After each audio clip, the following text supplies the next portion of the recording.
آج ہم تاریخ کے ایک ایسے فیصلہ کن لمحے پر بات کرنے والے ہیں، ایک ایسا محاصرہ جو پورے 30 دن چلا۔ لیکن حیرت کی بات یہ ہے کہ اس کا فیصلہ کسی بڑی فوجوں کی ٹکر سے نہیں، بلکہ ایک ذہین حکمت عملی، ایک بہادر جنگجو کی مبارزت اور کچھ ذرائع کے مطابق غیبی مدد سے ہوا۔ تو کہانی کے مرکز میں ایک کردار ہے، عمرو بن عبدود۔ یہ کوئی عام جنگجو نہیں تھا، اس کی شہرت ہی اس کا سب سے بڑا ہتھیار تھی۔ کہا جاتا تھا کہ وہ اکیلا 1000 سپاہیوں پر بھاری ہے، ایک ایسی طاقت جس کا نام سن کر ہی بڑے بڑے بہادر سوچ میں پڑ جاتے تھے۔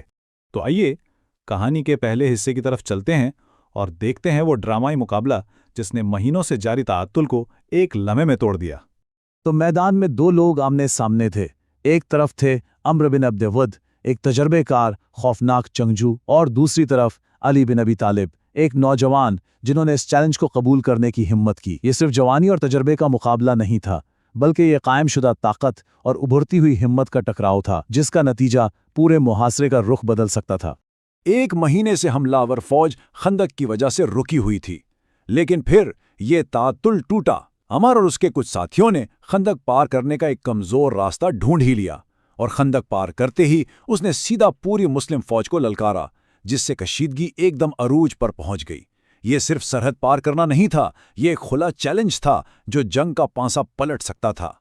اب اس مقابلے کا ایک لمحہ ایسا ہے جو خاص طور پر یاد رکھا جاتا ہے۔ ایک ماخذ کے مطابق جب علی فیصلہ کن وار کرنے والے تھے تو عمر نے ان کے چہرے پر تھوک دیا۔ اس کے جواب میں علی نے جو کیا وہ بہت غیر معمولی تھا۔ وہ فوراً پیچھے ہٹ گئے، اپنے غصے کو قابو کیا، اور جب غصہ ٹھنڈا ہو گیا تب واپس آ کر مقابلہ ختم کیا۔ یہ واقعہ ذاتی توہین پر اصول کو ترجیح دینے کی ایک بڑی مثال کے طور پر بیان کیا جاتا ہے۔ تو یہ تو تھی اس مبارزت کی کہانی۔ اب ذرا پیچھے ہٹتے ہیں اور دیکھتے ہیں کہ یہ ایک مقابلہ اس پورے محاصرے کی بڑی تصویر میں کہاں فٹ ہوتا ہے۔ ذرا تعداد پر غور کریں۔ حملہ آوروں کی فوج تھی 10,000 اور دفاع کرنے والے صرف 3,000۔ فرق اتنا بڑا تھا کہ آمنے سامنے کی جنگ کا تو سوال ہی پیدا نہیں ہوتا تھا۔ بچنے کے لیے انہیں کچھ بالکل ہی الگ سوچنا تھا۔ یہ واقعہ تاریخ میں جنگ خندق یعنی ٹرینچ کی جنگ یا پھر جنگ احزاب کے نام سے جانا جاتا ہے۔ یہ سن 627 عیسوی میں مدینہ کا 30 دن تک چلنے والا محاصرہ تھا، جو صرف طاقت کی نہیں بلکہ صبر اور برداشت کی بھی جنگ تھی۔ اس دفاعی منصوبے کی خوبصورتی اس کی سادگی میں تھی۔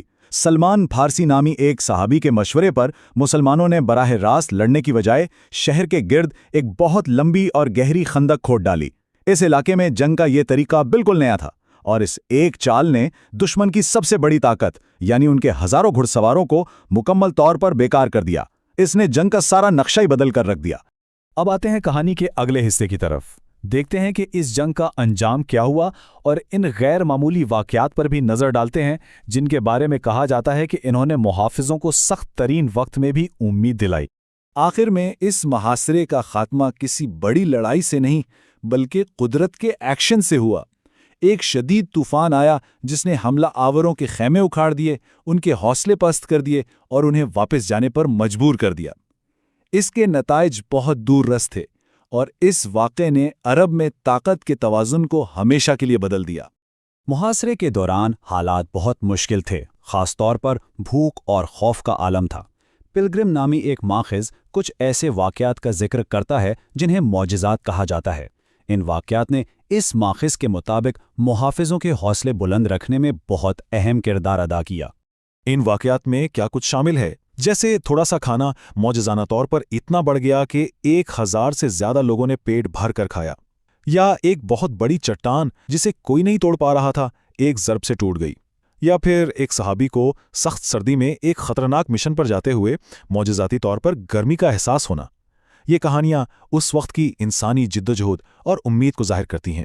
اچھا، اب تک ہم نے بات کی تاریخ، حکمت عملی اور واقعات کی، لیکن اب ہم اس کہانی کو ایک بالکل مختلف زاویے سے دیکھیں گے، ایک ایسی تشریح جو ان واقعات کے جغرافیہ کو قدیم پیشین گوئیوں سے جوڑتی ہے۔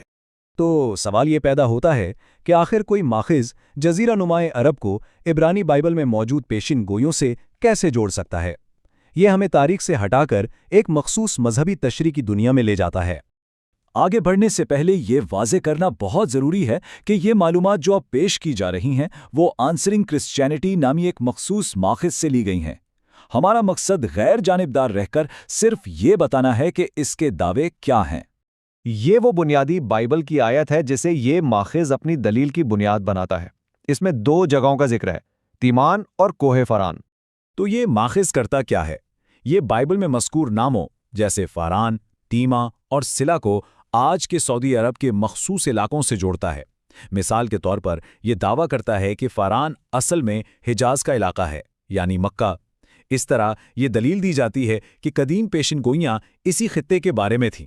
اپنے اس دعوے کو مضبوط کرنے کے لیے یہ ماخذ کئی تاریخی حوالے بھی پیش کرتا ہے۔ ان میں 4 صدی کے مورخ یوسیبیس سے لے کر قرون وسطیٰ کے مسلمان جغرافیہ دان جیسے یاقوت الحموی اور المقدسی تک شامل ہیں، جو بائبل کے فاران کو عرب کے علاقے، خاص طور پر حجاز سے جوڑتے ہیں۔